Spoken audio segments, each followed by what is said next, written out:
Hello dear friends, in this video I will show you how you can set up Java in VS Code, as VS Code is very light software and it will not harsh your system. If you have not downloaded and installed the VS Code yet, just open up your browser and search for VS Code download. After searching it, there will be a top right side by official Microsoft. You can click on it and the interface will look like this. So download the VS Code as per your need, as per your operating system. If you are using the Windows, just click on this and it will get download. If you are using Linux, download it a DEV file, or if you are using Mac, just download it as per your operating system. Now after downloading this, there will be no in and out permissions right there. There's a straightforward method of installing this, like next and install it. After installing the VS Code, just launch the VS Code. After launching the VS Code, just move towards the extension pack. If there is no extension pack button like this, just say Control Shift X.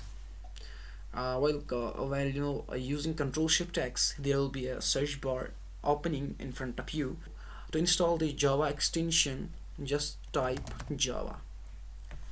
After typing Java, there will be extension pack for Java. When I have already installed it, that's why it says disable or uninstall. There will be an install button here to you. While installing it, it will download all its current files, current extensions. Like there will be an IntelliCode which will create an IntelliSense for your Java program. All that extensions that are present in this extension pack of Java will get automatically downloaded. After downloading it, if you want to go for testing purposes, just create an alternative folder, and into alternative folder I'll say here, for example, example example.java.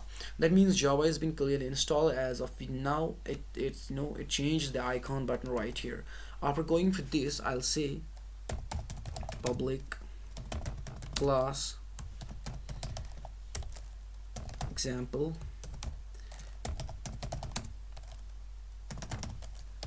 static void main string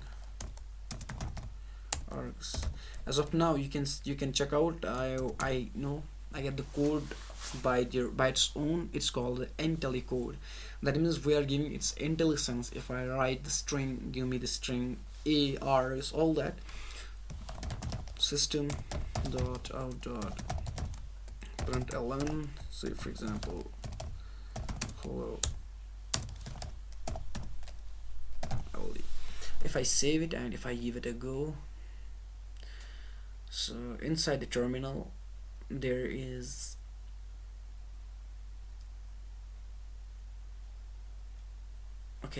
there's a semicolon missing over there. After clearing the mistake, I will check out the result. It says me hello world. So our extension works very fine. Our Java extension works fine, and in upcoming videos we will try to use VS Code instead of using the bulky software. So